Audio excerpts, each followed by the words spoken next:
Hola, bienvenidos a Un Té con Manzanilla. Estoy muy emocionada porque esta entrevista la pensé desde hace un tiempo porque Bárbara Velarde, conocida como Barbie entre todos las personas que la siguen en social media y en otros lugares y que tal vez son sus pacientes, es por un lado es una profesional increíble. Ella me dio una clase Mm. en un diplomado que tomé, pero además creo que tiene una historia muy poderosa, tiene una vibra muy bonita y creo que desde ese día que la vi, pude empatar con ella de, creo que tiene una calidad humana muy grande y no podía no dejarla invitar, además de todos los conocimientos que nos va a regalar en esta ocasión. Bienvenida, Bárbara. Este Hola, es tu hola. espacio. Voy a leer una pequeña reseña para que todos sepamos. Ella es psicóloga clínica, especialista en TCA y mención en psicoanálisis. Trabaja en orientación en la comunidad LGBTQ+, y neurodivergencia con enfoque integrativo y perspectiva de género. Bienvenida, Barbie. Muchas gracias, Carla. Qué bueno estar acá. No, encantadísima. Oye, vamos a romper el hielo y vamos a conocernos un poquito más. Te voy a hacer unas preguntitas un poquito indiscretas. No, no es cierto. No hay Este, problema, aquí estamos. bueno, ahí te va la primera. ¿Te acuerdas qué llevabas en tu mochila cuando ibas en la preparatoria? Wow. Siempre llevaba cuadernos que estaban todos rotos porque era muy descuidada con agarrar los cuadernos y todo eso, entonces eso me acuerdo perfecto. Y siempre tenía colación de semanas que nunca me comía. De hecho, era como reto de llegar a mi casa, mi mamá así como, pero Barbie, ¿por qué está esta colación? Es del lunes. Entonces, mi mochila no era bonita ni agradable, para decir la verdad. Oye, sacaban y era verde, ¿no? El sándwich ahí. Sí, sí, más o menos así. ¿Te acuerdas de alguna moda que hayas usado que te veas en las fotos y digas, no es posible que yo use eso? Oh, complicado. Yo creo que pasé por muchas como tratar de encajar, pero bueno, más adelante vamos a entender por qué. Pero creo que una de las modas que yo ahora digo como Barbie, ¿qué pasó? Es que una vez yo vi como una chica como vestida como rapera, así como pantalón grande, camisa grande, aros grande, y yo dije como, "Oh, qué lindo". Y me acuerdo que le pedí a mi mamá ropa así, y mi mamá quedó así como, yo me vestía de rosadito, así como Ya. jeans, polerita rosada, y mi mamá quedó como, ah, ok. Mi mamá siempre me ha apoyado en todo, y lo bueno es que no tengo fotos de eso, pero yo lo recuerdo. No, Yo bueno. lo recuerdo, o sea, yo recuerdo haberme vestido así por lo menos unas 4 veces, fueron muy puntuales, y creo que lo dejé de hacer porque, no sé, era muy fuera de lo que yo era. Como que se notaba que me estaba como casi disfrazando. Ay, imagina el impacto de tu mamá de rosita a rapera. Horrible, o sea, yo creo que ella quedó así como, no sé, yo creo que me hubiese dicho que no, pero mi mamá es como muy de, ok, como que su primera respuesta nunca va a ser no, es como, ¿por qué? ¿O para qué? Y yo Sí, le dije, no sé, me gustó, lo encontré bonito y me dijo, ah, ok, vamos. Qué bueno que no me duró más de unas semanas. si no tendríamos a Barbie rapera aquí. Sí, o sea, yo encuentro que ese estilo está súper bacán, como se dice acá, pero no tiene nada que ver conmigo, ese es el punto. Ok, gracias, Barbie. Oye, y ahora la última. Mm. ¿Qué es lo que te gusta más tomar? ¿Café, té, tequila, Me vino? gusta, lo que me gusta más tomar, ay, bueno, lo que más tomo es agua. Em, Me gusta tomar café, pero no es como que me guste tomar mucho café, me gusta tomar café todas las mañanas. O sea, yo despierto y me hago un café y ahí parte mi día y es como un ritual que yo tengo. Siento como que si no me tomo un café en la mañana, más allá del café, es como el ritual Ok. que se produce con todo eso. Y ya de grande, yo nunca tomé alcohol en infancia ni nada. Ya de grande, como a los 30 años, empecé a como probar el alcohol y me gusta el vino. Y el vino chileno es muy bueno. Ya, he oído eso. Yo no tomo, Sí, yo fui al revés, como que tomé más cuando era joven, después ya no. Y pero he oído mucho acerca de la rivalidad entre el argentino y el chileno. sí. Pero yo debo decir que el chileno, no es que viva en Chile, pero el chileno es muy bueno. Un día si voy para allá te voy a llevar un vino chileno. Conste, ya dijiste. Voy a tomar nada más Sí para o sí. probarlo. Ok. Lo prometo. De hecho, yo Amarrado. cuando viaje, o sea, cuando viajo yo siempre llevo un vino chileno. Yo viajo harto a México, tengo muchos conocidos allá. Entonces, yo siempre llevo vinos chilenos a donde vaya porque yo sé que va a ser un buen regalo y es como que esté o no esté, van a poder como tomar un buen vino. Ok, ya que estás en eso, recomiéndanos uno. ¿Cuál? Si alguien no sabe. Oh, a ver, me gusta Casa de Molina y Los Herrera, Ok. pero no sé si se han conocido. Bueno, ya. Ahora todo en línea se puede buscar. Es lo fácil. Es Lo verdad, podemos encontrar ahí. es verdad. Ay, Barbie, gracias, gracias. Oye, ahora sí que ya estamos calientitas, imaginándonos el vino. Y bueno, vamos a entrar al tema. Como bien decías y platicábamos antes, es muy complicado abordar tantas cosas en una hora, pero creo Es que algo verdad. fundamental es entender un poco qué es una neurodivergencia y cuál es su relación, después de entenderla, con un trastorno de la conducta alimenticia. A ver, una neurodivergencia, yo acá todo lo voy a decir de manera simple, ¿ya? Porque la idea es que todos lo entendamos y que sea fácil de absorber. Una neurodivergencia es una forma de funcionar neurocognitivamente diferente a la norma, diferente a la mayoría, entendiendo norma como la mayoría. De cierta manera, nosotros entendemos algo normal porque es algo común o que es la mayoría. Entonces, lo que resume de así como muy simple todo esto es que sería un funcionamiento neurotípico o neuronormado, que sería la mayoría, y neurodivergencias, que son formas divergentes, diferentes de funcionar neurocognitivamente. Desde ahí se habla de una neurodiversidad.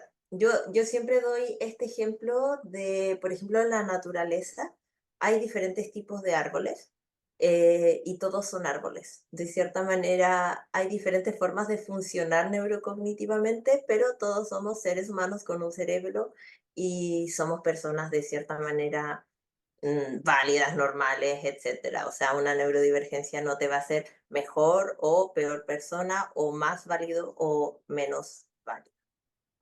Ok. Me gustó esa idea de los árboles, porque o sea, creo que es un muy buen ejemplo para entender que todos estamos como en el mismo, en el mismo nivel, todos somos árboles, pero Sí, funcionamos de diferente manera, incluso tenemos diferentes colores, e incluso somos más altos, más chaparros, y no solo físicamente, ¿no? Hay árboles que necesitan más sol, hay árboles que necesitan más sombra, entonces creo que eso ayuda mucho a entender un poco qué es la neurodivergencia y cuáles son las neurodivergencias, Barbie. sí.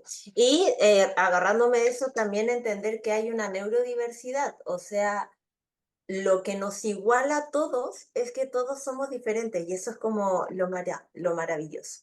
Dentro de las neurodivergencias, las más comunes, que serían como neurodivergencias desde un trastorno del neurodesarrollo, las más comunes son trastorno del espectro autista, lo cual yo le llamo espectro autista o persona autista o autista o condición del espectro autista. No me gusta mucho referirme a la palabra trastorno porque en un punto de vista clínico, por ejemplo, yo como psicóloga, yo ocupo la palabra trastorno porque de cierta manera es un lenguaje de la literatura clínica, pero en la normalidad, en el cotidiano, relacionamos la palabra trastorno a enfermedad. Sí. Entonces, de cierta manera, igual es como complejo marcar tanto la palabra trastorno en una situación cotidiana o conversaciones entre personas, etcétera, porque casi que estamos diciendo que es una enfermedad, o por lo menos se podría entender así. Y otro de los trastornos del neurodesarrollo que abarcan neurodivergencias es el déficit atencional o trastorno del déficit atencional, pero yo ahí me incluyo, estamos tratando o lo llamamos atención divergente, ¿ya? A ver si en el DSM-6 más adelante se cambia el nombre, sería genial, porque Imagino. volvemos a lo mismo, trastorno. Y ni el déficit atencional ni el espectro autista son enfermedades a curar. No se puede curar y está bien, no hay por qué curarlos. Hay otros trastornos del neurodesarrollo, hay muchos más, hay trastornos del lenguaje, trastornos motores, etcétera, etcétera, etcétera, pero ahí estaríamos abarcando, Carla, 5 horas. Así que nos vamos a ir con lo más común que sería déficit atencional y espectro autista, y neurodivergencias que no vienen de un trastorno del neurodesarrollo, pero sí debido a esta condición, nuestro cerebro funciona de una manera diferente a la norma, sería TOC, que es trastorno obsesivo compulsivo, que ahí también voy a hacer una reseña porque muchas personas dicen como, tengo TOC porque estoy ordenando algo. Es que se me activó mi TOC. Y el TOC es una enfermedad de salud mental súper compleja y es una enfermedad de salud mental grave. Entonces, desde la psicoeducación hay que tener mucho ojo, mucho cuidado en ocupar palabras como por ejemplo TOC o trastorno obsesivo compulsivo para referirnos a algo que hacemos voluntariamente, como ordenar un lápiz. Ok. Las personas que sufren TOC no es voluntario. Ojalá pudieran no hacerlo. Dije TOC, está TLP, que es trastorno límite de la personalidad. Otra reseña, acá yo voy a tirar puros datos, pura información para que todos sepan. Cada persona que escuche este podcast, yo quiero que sepa lo más Gracias. posible.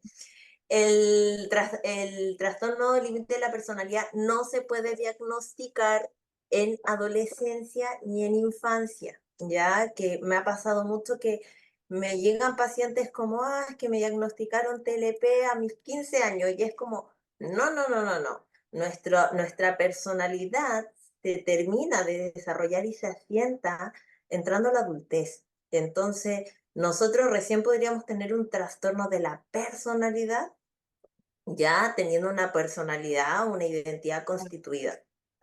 Entonces yo hablaría 18, 23 años más o menos, como ya uno podría diagnosticar de manera más certera un TLP. Y creo que esas son como las 4 que yo más hablo. Hay más neurodivergencias, claro que sí. La bipolaridad también está considerada dentro de la neurodivergencia, pero para no abarcar tanto, espectro autista, déficit atencional, TOC, TLP, bipolaridad. Ok. Muchas gracias por esas explicaciones que, como dices, son muy importantes porque a veces, incluso con el TDAH y con el TOC, es como muy común y se ha vuelto como algo muy normalizado solo dar un diagnóstico de lo tengo porque me muevo todo el tiempo, entonces seguramente soy, a ver, no solo es eso, ¿no? Y además como que se le quita la importancia al diagnóstico y a realmente buscar ayuda si es que lo necesitas, por un lado. Y por otro lado, ahora, estos trastornos o esta divergencia que lo dices, bueno, no es bueno a veces utilizar la palabra trastorno, van muy relacionados en la forma en que te relacionas con la comida, ¿no? ¿Nos podías Sí. hablar un poquito de eso? Es que de cierta manera todos nosotros, todo lo que significa ser nosotros, cada uno, somos un todo, somos un cuerpo, somos una mente, somos un espíritu, alma, energía, como también a ti te haga sentido. Entonces, cualquier característica de nosotros, ya sea neurocognitiva, física, emocional, etcétera, se va a relacionar en cómo nos relacionamos con el resto, o cómo nos relacionamos con el ambiente, o cómo nos relacionamos en sí en nuestra vida. Y hablando de una neurodivergencia, que es una forma diferente de funcionar neurocognitivamente, em, estamos hablando de cosas súper complejas, como por ejemplo nuestro sistema sensorial, nuestro mundo simbólico o hiperrealista, em, nuestra forma de percepción, o sea, todo lo que venga desde un funcionamiento cerebral ya es diferente. Entonces, nos vamos a relacionar de manera diferente en contextos sociales, nos vamos a relacionar de manera diferente en contextos psicoemocionales, podemos interpretar también de manera diferente y por sobre todo el contacto con la alimentación puede ser muy diferente. Em, Pasa que, por ejemplo, en espectro autista, como para ir haciendo resumen, está muy relacionado con, ay, se me fue la palabra, con desregulaciones sensoriales, ¿ya? Interocepción, propiocepción, que para efectos prácticos es como la comunicación sensorial de nuestro sistema interno, o sea, como la percepción de estómago, cerebro, el tacto, olfato, etcétera, etcétera, etcétera. Entonces, pasa mucho en el espectro autista que ocurren selectividades alimentarias debido a alguna desregulación sensorial o incluso un trastorno sensorial. Por eso hay que tener especial cuidado en en, en no generar o aumentar estas conductas de riesgo porque sí o sí se puede detonar en un trastorno de la conducta alimentaria. Pasa mucho también en el TDAH. En el TDAH, la misma hiperactividad, la impulsividad, también se relacionan cómo nos relacionamos con nuestra conducta alimentaria. Entonces, ocurre mucho que una persona con TDAH debido a la impulsividad podría tener como alguna conducta alimentaria compulsiva que no es un atracón, ¿ya? Que no es un atracón. Y eso es súper importante diferenciar entre un atracón y una conducta alimentaria compulsiva. Pero claro, si yo no sé cómo es mi relación con la alimentación por cómo funciona mi cerebro, estoy propenso a desarrollar un TCA. Ok. TLP pasa muy similar. TLP también hay mucha impulsividad, también hay conductas de riesgo en muchos contextos, sobre todo a la hora de relacionarme, y eso también me puede llevar a aislamiento, a ciertas conductas como eh, más propensas a enfermedades de salud mental, como un TCA.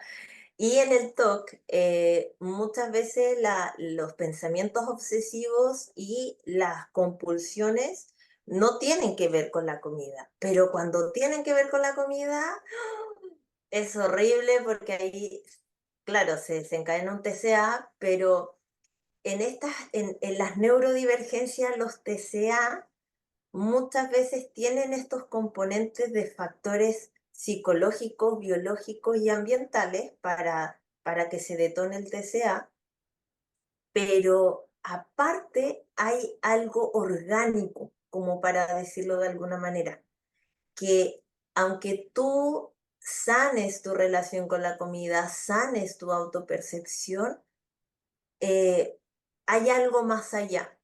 Y de cierta manera, no sé si te acuerdas, en el diplomado yo dije, "Ay, cuando ustedes se den cuenta que es como que algo hay más allá, pónganse a sospechar de neurodivergencia, porque si una persona no tiene conflicto con la comida, sana su relación con la comida, pero aún así no sabe diferenciar su sensación de hambre, de saciedad, o tiene un comer compulsivo, o no siente interés por la comida, o siente muchas náuseas y vómitos por texturas, olores, etcétera, quizás no estamos hablando de factores solo psicoemocionales o psíquicos, sino también factores neurocognitivos, o sea, la forma en cómo funciona nuestro cerebro y cómo eso se relaciona con nosotros en general.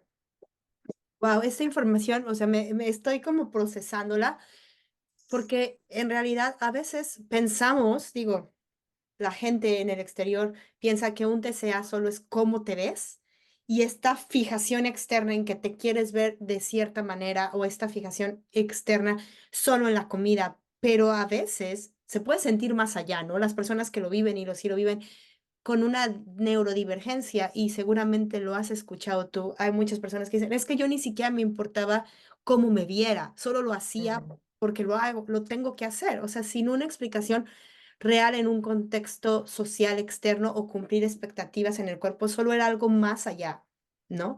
O otras personas que eh, no se pueden acercar a cierto tipo de alimentos, no tanto por su contenido calórico, no tanto por, sino por otras formas. Y entonces creo que se vuelve un reto mayor para las personas que intentan ayudar a resolver el trastorno de la conducta alimenticia, porque se tiene que tratar de otra manera, por un lado, y por otro lado, a mí me pasa que escucho mucho que se tiende a confundir también las conductas compulsivas propias del TCA con un trastorno, con un TOC, que a lo mejor no es un TOC, o sea, porque creo que generalmente en el TCA tienes conductas compulsivas que no llegan a TOC, que solo son, están ahí por el propio trastorno, pero una vez que el trastorno se va, eso también se va.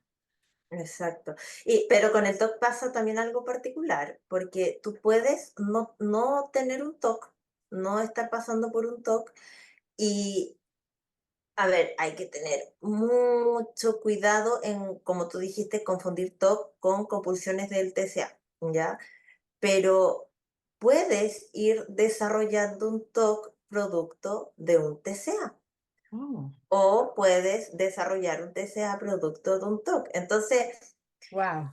cuando yo digo que cada caso es único, es particular, y si bien nosotros tenemos que formarnos, tenemos que estar en constante actualización, eh, jamás olvidar que cada persona es única y uno puede tener como cierta idea de cómo funcionan los TCA, cómo son las neurodivergencias, pero por ejemplo en mi caso que trabajo TCA y neurodivergencia, yo no puedo obviar nada, no puedo tampoco decir como, ah, pero mira, este TCA se parece mucho a este porque finalmente me podría pasar algo por alto o podría no estar detectando algo y en realidad uno tiene que tener mucho ojo, no confundir, no sobrediagnosticar. Yo no doy un diagnóstico hasta que yo estoy así, pero segura, segura que yo digo así como no hay por dónde, ahí yo recién doy un diagnóstico. Y si yo no estoy así súper segura, segura, segura, yo no digo como, oye, vamos a indagar en neurodivergencias. Tengo que también tener la seguridad, porque si no yo podría estar sobrediagnosticando o podría estar, no sé, pasando por alto otras características u otras cosas. Imagínate, hay en los TCA, lamentablemente, pero bueno, este podcast se trata de esto, entonces me imagino que se ha conversado antes, en personas que sufren o que hemos sufrido TCA, también hay una historia detrás que contextualiza y un poco respalda el por qué se detona esta enfermedad, aparte de que quizás tenías muchos factores biológicos genéticos para detonarlo, pero necesitamos los detonantes, el fueguito, el factor ambiental, el factor psicológico. Hay una historia detrás, puede existir abuso, violencia, traumas, entre otros. Entonces, cuando uno sufre un TCA, estás en la fase con los síntomas, etcétera, etcétera, se puede confundir con neurodivergencia, es súper fácil. Es Claro. súper fácil. Por ejemplo, una persona con un cerebro desnutrido puede tener un trastorno sensorial, puede tener hipersensibilidad, puede, o sea, entonces, esa es la complejidad de tener mucho cuidado, tener mucho ojo y ser muy ético y muy profesional a la hora de trabajar con una persona. Wow, qué complicado, porque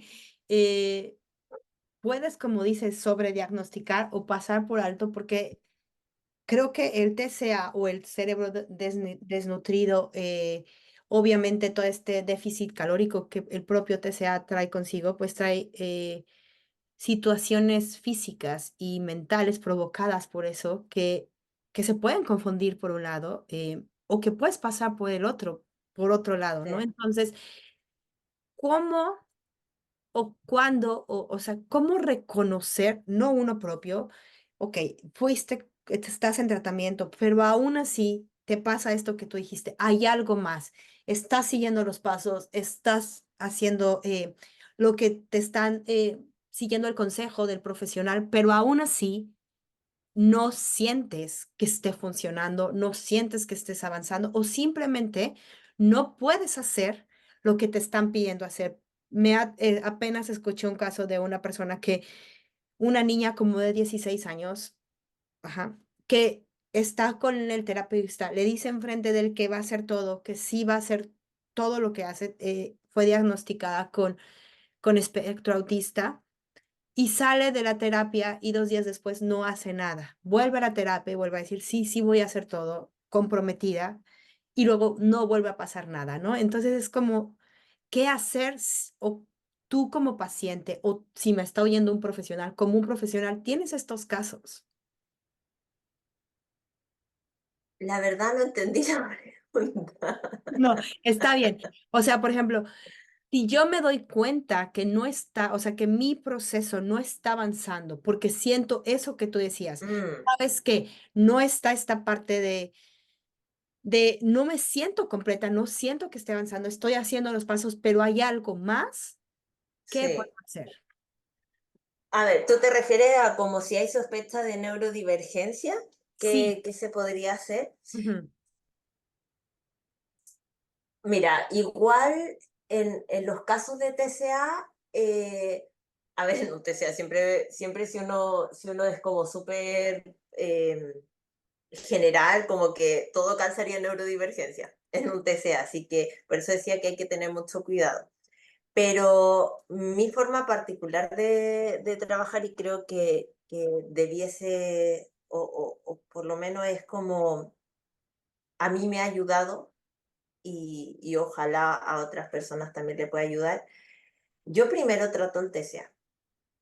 Yo primero trato el TCA y durante ese tratamiento, si yo voy sospechando de neurodivergencia, si voy sospechando de otras características más relacionadas a un funcionamiento neurocognitivo, ahí empiezo a poner el ojo en la neurodivergencia, Ok. mucha observación clínica a lo largo de las sesiones. Me pasa mucho que en las sesiones, esto es como un ¿cómo no es un secreto, es como sacar cositas que pasan en consulta. Bueno, yo soy neurodivergente, por donde se me mire, mi forma de funcionar del cerebro está muy loca. Pero me encanta, me ayuda mucho. Creo que esa forma muy loca de funcionar mi cerebro es lo que me hace estar tan ligada con los TCA, con las neurodivergencias. Entonces, de repente yo estoy en sesión y no sé, empiezo a sospechar de TDAH.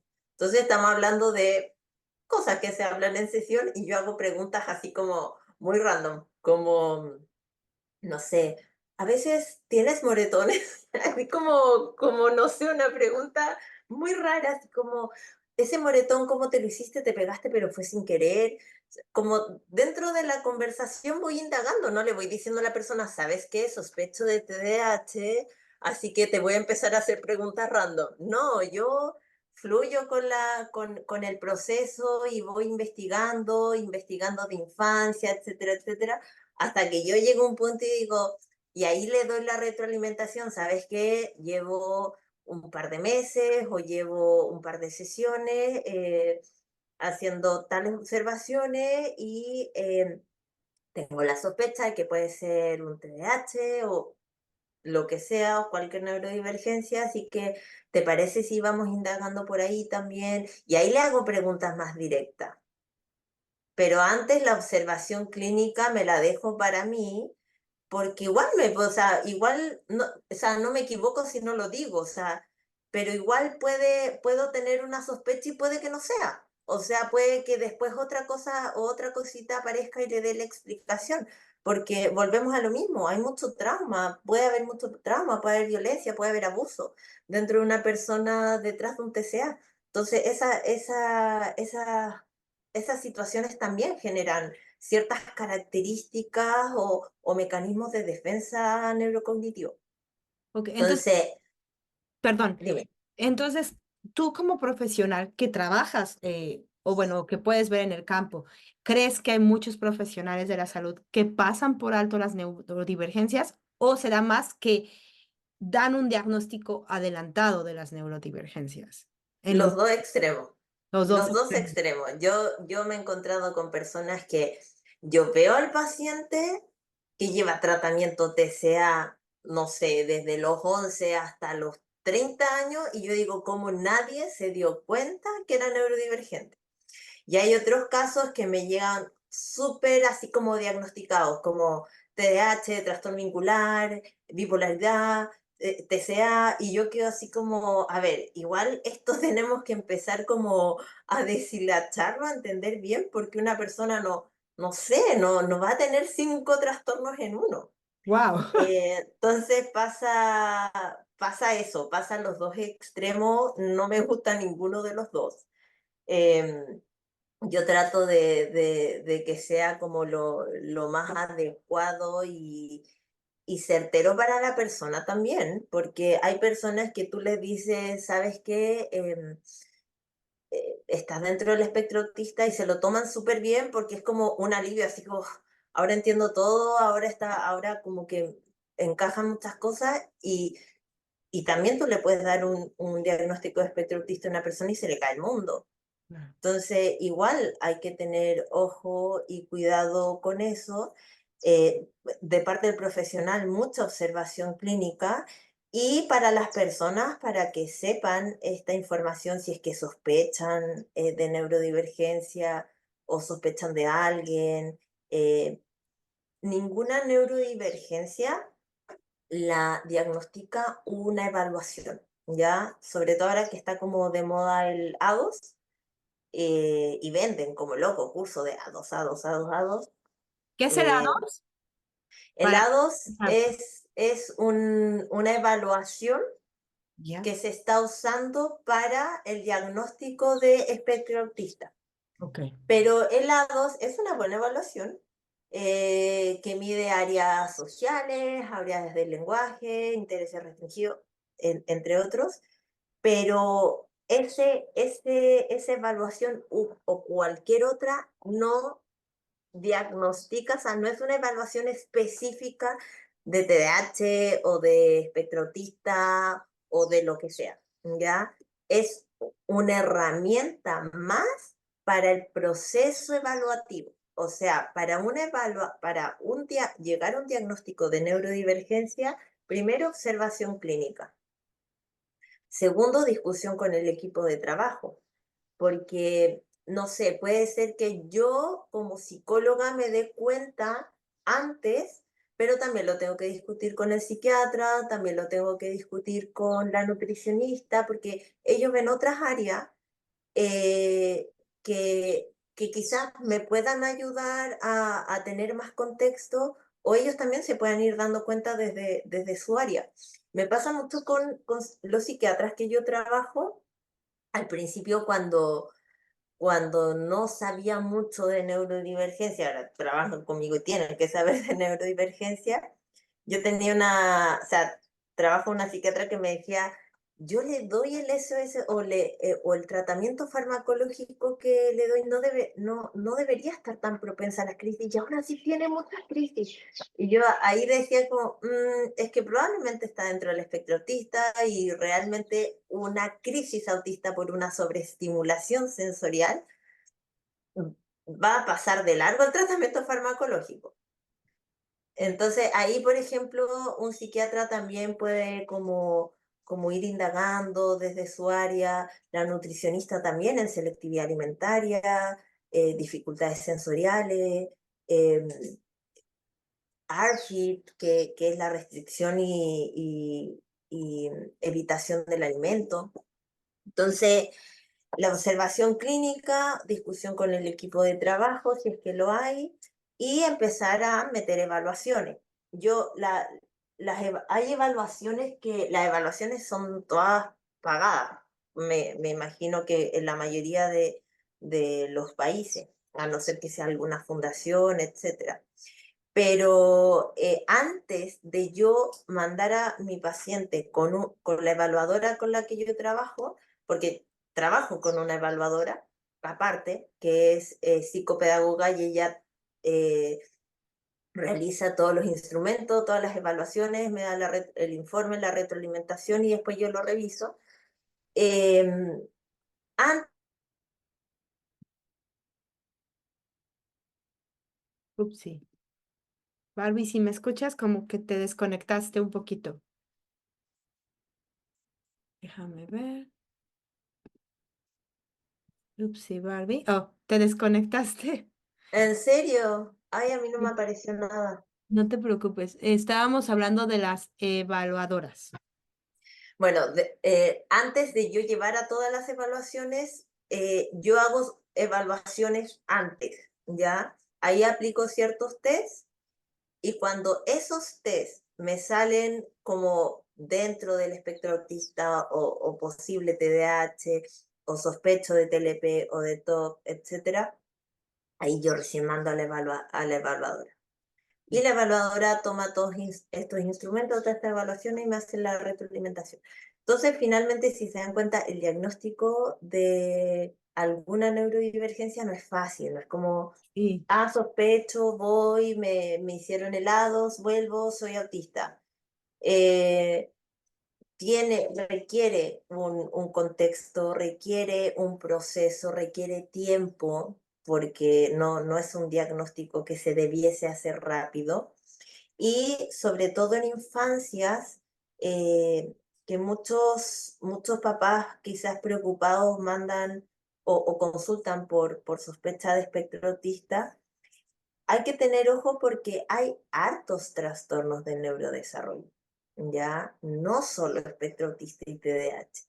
Entonces, primero, esperar un poquito más, no así como mandarlo a evaluación al año, a los 2 años, o sea, son bebés todavía, hasta los 3 años son bebés y no tenemos, hablamos de la neurodiversidad, no tenemos una regla de cómo funcionar cerebralmente. Entonces, puede ser natural que un niño se demore un poco más en hablar que el otro, o que uno tenga más habilidades que otro. Si hay sospecha, mantener la sospecha, hacer los apoyos adecuados, mucha observación, mucho conocimiento de tu hijo, pero ya cuando vaya creciendo, vaya entrando a la infancia, ahí ya si las sospechas continúan, ahí yo sugiero realizar el diagnóstico más formal, porque si no, no sé, quizá en un niño eh, pasa mucho que los papás se desesperan mucho por un diagnóstico y a veces consultan por niños muy chiquitos ya. y ahí hay que esperar un poquito para que eso también se sepa. Ok, Barbie, entonces, como retomando, no es algo que se diagnostique fácil, porque sí, os digo, aquí en Estados Unidos hay un montón de lugares que te venden como estas pruebas. No sé si sea exactamente la prueba que tú estás diciendo, pero te metes y dices, tú mandas tus resultados y en una semana te dan el resultado de vuelta. em, y creo que se puede malinterpretar, como bien lo dices, ¿no? Sí, Estas pruebas porque al asumir que tienes un diagnóstico o que cuando te dan ese diagnóstico, creo que también pasa algo en tu cabeza, lo puedes, como dices, tomar muy mal o lo puedes tomar bien, pero al final te asumes con ese diagnóstico y creo que eso es puede ser una gravedad en la persona, asumirte con algo que no tienes. Entonces, no sé, de ahí puede pasar a que empieces a tener o a tapar conductas porque tienes un diagnóstico que puede ser o no ser tuyo. Entonces, me parece muy importante, ahorita que lo estás nombrando, que recurran no solo a esos exámenes, que recurran a profesionales. Y lo estás diciendo tú, también no es nada más un profesional, creo que es un equipo de profesionales que tendría que ser el adecuado para diagnosticar cualquier neurodivergencia. Y por otro lado, si hay un TCA, y esto tal vez para los profesionales, pues tomar en cuenta que pudiera ser sí. pudiera existir en la persona eso y que no lo den por hecho, que no lo suelten, o sea, que también como dices, si tienes una persona 10 años y ahí hay algo, o sea, no puede ser neurodivergencia, pero hay algo que está pasando, ¿no? Hay algo que si esta persona no ha podido salir, hay alguna razón por la cual, ¿no? Entonces, ir más allá, creo que a veces como profesionales, y a mí me tocó como paciente, cuando como paciente, pues yo siempre quise recuperarme, pero no sabía cómo. No es que no quisiera, no es Mm. que quisiera siempre estar ahí, pero si no avanzas, si no hay una manera, pues llegaba un momento en que yo decía, ¿sabes qué? Pues no tengo cura, ya para qué estoy pagando, o sea, no me veo, entonces ya vámonos. Em, Eso como paciente también, a ver, si esto no está funcionándole a mi paciente, pues puede haber muchas razones, pero ser como cuidadosos como profesional ok, esta es una persona que no está avanzando, vamos a ver otras opciones. Si yo no soy la mejor opción, pues recomendémosle otras opciones, busquemos otras opciones. Creo que eso sería muy funcional, por un lado. Mm. Sí, sí, totalmente. Tener la capacidad y la nobleza de derivar con otros profesionales. A mí me llegan, por ejemplo, muchos niños, infancias, y yo hago la observación clínica, pero lo que yo no hago es el acompañamiento posterior, porque yo trabajo con adolescentes y con adultos. Entonces, tengo colegas psicólogos que trabajan súper bien con niños y yo tengo que tener Claro. esa ética de decirle a los papás, mira, ¿sabes qué? Tengo tengo colegas que son mejores, de Ujú. verdad, son mejores con los niños que yo. Y no porque sea mala ni no, pues, sino por el espacio, porque donde yo trabajo en un centro de salud mental, que ahí me llegan niños, porque yo en particular no trabajo con infancia, y ahí yo no tengo espacio en la oficina, y yo tampoco soy una persona de tirarse al suelo, de jugar, no soy así, nunca he sido así, nunca he sido de jugar. Yo soy autista, y yo nunca jugué con niños. Mi infancia fue jugar sola o estar sola. Entonces, creo que esa característica mía también puede perjudicar a un niño, por mucho que yo sepa. Yo puedo saber mucho, pero si yo no estoy dispuesta a tirarme al suelo con el niño, jugar con el niño, o la niña o la niña, no le puede servir. Entonces ahí yo tengo que hacer las derivaciones correspondientes, o también un caso que el paciente, la paciente, no se siente bien conmigo o cómodo. Eso también es súper válido, es muy válido. Entonces yo en esas situaciones yo trato de ser súper amable y que no se sientan culpables o que no se sientan mal. O mostrarme empática, es como, es normal que te pase, porque yo también fui a muchos psicólogos en mi adolescencia y no todos me caían bien. Y por ahí no tenía el problema el psicólogo, quizás no hacíamos Clic. match y ya, y eso está maravilloso. Entonces, es importante también tener esa capacidad de poder derivar y tú como paciente tener la capacidad de decidir, de decir, no, esto no me calza, voy a investigar más, voy a buscar otro profesional. No sentir miedo de decirle a tu psicólogo o a tu médico, a tu nutricionista, no me siento cómodo, no me siento cómoda en esta situación, voy a buscar otro. Porque aparte también tú, el profesional te podría ayudar en esas situaciones cuando pasa. Yo tengo colegas que trabajan TCA, entonces les doy opciones, que no se queden en el aire, que no queden así como, no le gusté yo, que sigan su vida, chao, no me importan. Claro. Si finalmente mi trabajo yo lo hago porque me gusta y porque es algo que amo mucho, no como, no porque sí. Sí, no, y es un mensaje, creo que este mensaje es muy importante y de las personas que las ha entrevistado nadie lo había dado y creo que eso es fundamental. Y es fundamental porque a veces tú como paciente crees que tú eres el problema porque no te gusta, porque esa psicóloga estuvo recomendado o este psicólogo o este centro de salud me lo recomendaron y ha recuperado a muchísimas personas, pero yo no estoy funcionando, entonces yo soy el problema. Cuando a lo mejor tiene que ver con química, tiene que ver con muchas otras situaciones. Entonces no te quedes ahí. Creo que esa es una muy buena. No te quedes ahí. O sea, no tiene por qué servirte a ti si a otros les sirvió.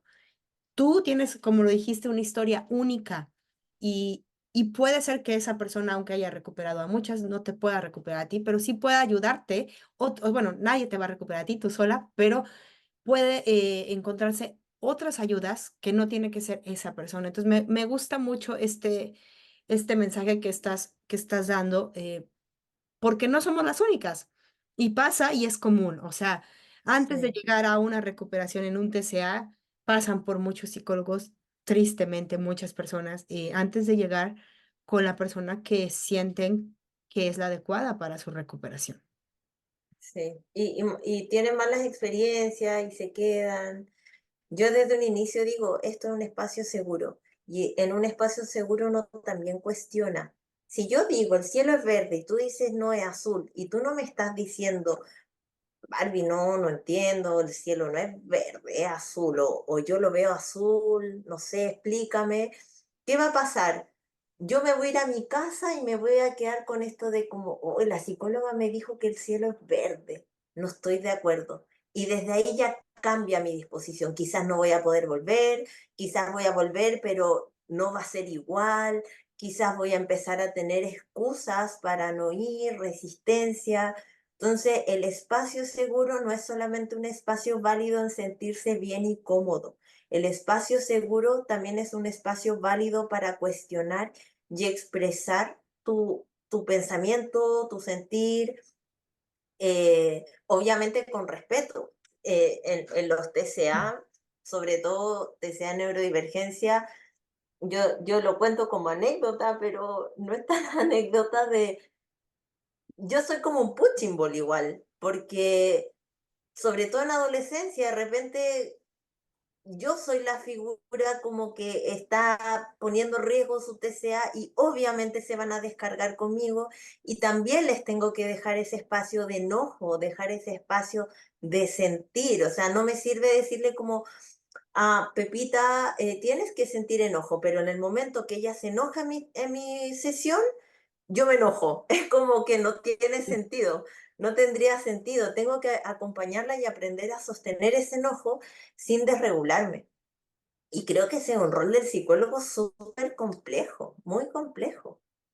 Debe de ser, porque además son Mm, humanos, ¿no? Entonces es esta mm, parte que te puede hervir la sangre por dentro y tienes que estar como regulado y saber controlarte para también aceptar las emociones. La verdad es que ser psicólogo creo que es una carrera muy difícil y ser mm, psicólogo con humildad, profesional en lo que significa ser profesional, pero también humano, es aún más difícil porque a veces siento eh, que hay profesionales que se empiezan a identificar más con su profesión que con su parte humana y creo que es ahí mm, un riesgo muy grande que no pasa contigo, o sea, y que creo que eso es lo que te hace tan cercana a las personas que no pierdes tu parte humana y que no pierdes esa sensibilidad, ¿no? O sea, puedes tener todos mm, los conocimientos, pero al final, si no conectas con la parte que nos hace similares por ser simplemente humanos, creo que no va a haber ese clic y siempre se va a quedar como en la superficialidad de la mente y entender y la teoría y así. Oye, Barbie, dijimos que en un principio, y creo que esto es importante, va muy relacionado, y lo nombraste, tú eres neurodivergente, y no te lo pregunté al principio, pero te lo voy a preguntar ahora. Cuéntanos un poco de tu historia, que creo que es importante porque estás aquí también. Sí. Em, a ver, mi historia con el TCA y la neurodivergencia desde mi memoria, desde que lo recuerdo, parte como alrededor de los 4 años. Yo igual tengo hartos recuerdos de infancia bien chiquita, como, y lo sé porque le he preguntado a mi mamá así como, hoy me acuerdo de esto, y ella que, pero ¿cómo? Si ahí tenías 1 año, y yo no sé, me acuerdo de eso, Wow. como cositas muy puntuales. Em, pero alrededor de los 4 años, yo como que empiezo a tener conciencia de que no me gustaba comer. Obviamente a los 4 años no tengo idea por qué no me gustaba comer. Esto, todo lo que yo les voy a decir es algo que yo entendí de adulta, de grande. No me gustaba comer, entonces era como la típica niña como mañosa, que caprichosa, pasaba, me sentaban a la 1:30 a almorzar y salía a las 5 de la tarde de la mesa y era horrible porque aún así en esa cantidad de horas no es como que me comiera todo, sino que igual terminaba negociando. Me acuerdo, cuando yo tenía 4 años vivía en la casa de mi abuela con mi mamá y mis hermanos chiquitos, ahí eran bebé, y había un cuadro en la cocina de pan, como un cuadro que salían muchos panes. Yo ese cuadro me lo sé de memoria porque mi infancia se trataba de mirar ese cuadro en mis horas de comida, o sea, como que miraba cada pan, miraba cada detalle, miraba, es como una fotografía. De hecho, ese cuadro, cuando mi abuelita en algún momento tenga que trascender, em, yo ya le dije, ese cuadro es mío, yo me voy a quedar con ese cuadro tiene mucha historia para mí. Entonces era esta típica niña mañosa, pero sí podía comer ciertos alimentos, como por ejemplo alimentos más sólidos. Yo podía, no tenía problema en comer galletas, no tenía problemas en comer pan, no tenía problemas en comer como ciertos alimentos. Entonces ahí igual se genera un contraste, así como, no quieres comer tu pollo con arroz, pero te comes tus galletas. Y es como, una niña de 4 años no entiende eso. Claro. Finalmente, todo esto es selectividad alimentaria. Me pasa hasta ahora. Hay ciertas texturas de alimento que no puedo procesar. Hay ciertos colores de alimento que también me dificultan mucho como comerlos. Y algo que me pasaba mucho en infancia, no podía o me cuesta mucho comer alimentos que hizo otra persona. Es muy loco eso. Como que, y no es un TOC, si de repente le están, no es un toque de contaminación. Si yo no veo que la persona hace el alimento, no tengo problema. Pero desde el momento que yo genero esa fijación hiperrealista de la mano con la comida, ni siquiera yo puedo tocar la comida con las manos, esa textura que a mí me es muy desagradable, es un trastorno sensorial, no lo puedo comer. Entonces, no podía comer por muchas razones, o por el color, o por la textura, o por cómo se sentía en la boca, o porque había visto cómo habían hecho la comida. Entonces, eran muchas cosas que se mezclaban. em, y eso se llama ARFID, ¿ya? Que es selectividad, o sea, esta selectividad alimentaria te lleva a una restricción y evitación del alimento. Entonces yo comía poquito, pero sí comía porque sí comía otras cosas. O sea, como que en una mente de una niña, o por lo menos en ese tiempo, no tenía nada que ver con el cuerpo. O sea, en mi cabeza no había así como, no quiero comer porque no sé, porque mi cuerpo, porque no sé qué. No quería comer y no sabía por qué. Ese era el punto y ya. Em, Esto de cierta manera se mantiene porque se mantiene hasta ahora, que es lo esencial por eso el trabajo en tratamiento de TCA neurodivergencia es diferente, porque yo sufrí un TCA muchos años de mi vida, me recuperé del TCA, yo llevo recuperada de los 28, 29, 31 de edad. Llevo recuperada 6 años, igual es harto. Llevo recuperada alrededor de 5 o 6 años, pero yo sigo con los mismos desregulaciones sensoriales. Yo sigo con las mismas trastornos sensoriales, o sea, a mí todavía hay texturas que se me dificulta procesar, todavía se me dificulta comer si yo veo que alguien hace la comida, em, todavía se me dificulta captar mi sensación de hambre. A mí me cuesta mucho saber cuándo tengo hambre. Entonces, yo como y me doy cuenta que tengo hambre. Y me cuesta mucho identificar mi sensación de saciedad. Entonces, a mí me pasaba antes que yo comía hasta que me dolía el estómago. No tenía la capacidad de darme cuenta cuando estaba saciada. Sin un buen tratamiento en TCA en neurodivergencia, me hubiese recuperado y aún así hubiese comido hasta sentir dolor y después eso se podría llevar a culpa y volver a detonar el TCA. ¿Ya? O sea, se convierte en un círculo vicioso. Si tú no trabajas TCA en tu neurodivergencia particularmente, te puedes recuperar del TCA, entre comillas, pero igual vas a estar propensa a volver a detonarlo porque hay otros factores que lo detonan, no la preocupación por el cuerpo o una relación conflictiva con la comida. Alrededor de ya entrando a la pubertad, adolescencia, ahí yo recién empiezo como a relacionarme con el cuerpo, como a entender que, que los cuerpos como que a las personas les importa, que cuando te destacan si eres delgada o cuando hablan de manera despectiva de un cuerpo gordo, o sea, todos entramos a esa parte de la vida donde nos damos cuenta cómo funciona, o sea, horrible, horrible. Y debido a eso, yo genéticamente siempre he tenido un cuerpo delgado, entonces no era tema mi cuerpo, pero que te estén destacando que tu cuerpo es delgado, igual genera conflicto, porque entonces tú te pones a pensar que tener un cuerpo gordo es malo y aún así te da miedo tener un cuerpo gordo, porque te están diciendo que tu cuerpo delgado se ve bien, pero entonces tú te pones a pensar, entonces yo no puedo cambiar mi cuerpo. No puedo cambiar mi cuerpo porque si lo cambio me van a dejar de querer. Si lo cambio ya no voy a ser tan valiosa. Entonces, este outfit se empieza a transformar en una anorexia. Y ahí sí empieza esta preocupación por el cuerpo, de mantener el cuerpo lo más como rígido posible en su forma y en su tamaño, que pasa mucho en la adolescencia.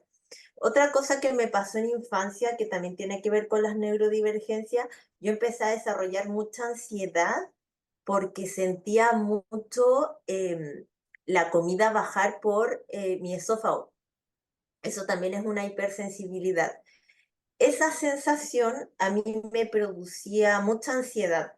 Entonces, alguna vez en infancia vomité, porque los niños de repente vomitan porque se comieron algo y vomitan.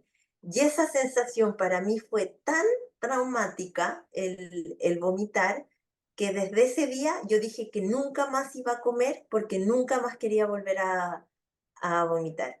Entonces ahí sí que se transforma un pseudo TOC, ¿ya? ¿Por qué? Porque yo tenía el pensamiento obsesivo de que puedo vomitar, de una fobia, un terror a vomitar, entonces no comía, o si comía, comía cositas muy pequeñitas y cosas que yo tenía que cerciorearme una y otra vez que estuvieran buenas, porque yo escuchaba que otras personas decían que se enfermaban porque les hizo mal la comida. Ya.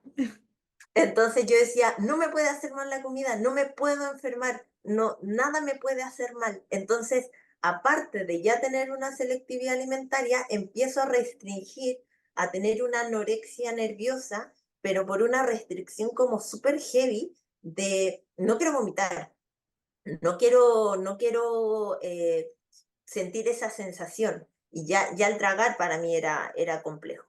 Entonces, lo empiezo a relacionar también con el cuerpo, se desarrolla una anorexia, luego de la anorexia se desarrolla una bulimia.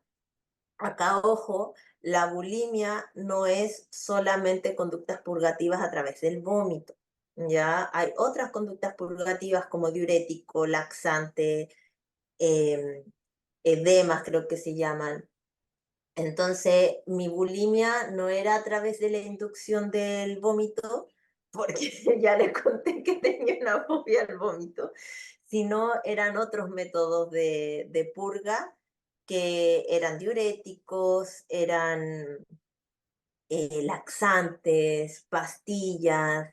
Yo les voy a contar algo súper grave que yo hice en mi adolescencia. Bueno, yo siempre he sido deportista. Como que uno de mis hiperfocos es el deporte, me encanta, pero porque siempre, toda mi familia es deportista y a todos nos gusta el deporte, no con un fin estético, para nada. Ninguno de mi familia hace deporte con fines estéticos, yo tampoco hasta ese momento. Y yo estaba un día en un gym, ya tenía alrededor de como 23 años y se acerca como el típico coach, entrenador y me dice, oye, tú compites y yo le dije que no y me dijo, podrías competir. Entonces yo ya arrastraba un ARFID, una anorexia, una bulimia y ahora me meto al mundo del fitness, o sea, como que pésima combinación. Ahora ya se vuelve entre una bulimia con ortorexia, o sea, ya entra un espectro súper pesado del TCA. Y en ese contexto de competir, etcétera, etcétera, un día, Carla, podríamos hacer un capítulo de TCA y la cultura del fitness, Por porque favor, ese mundo, no, ese por mundo favor. es horrible.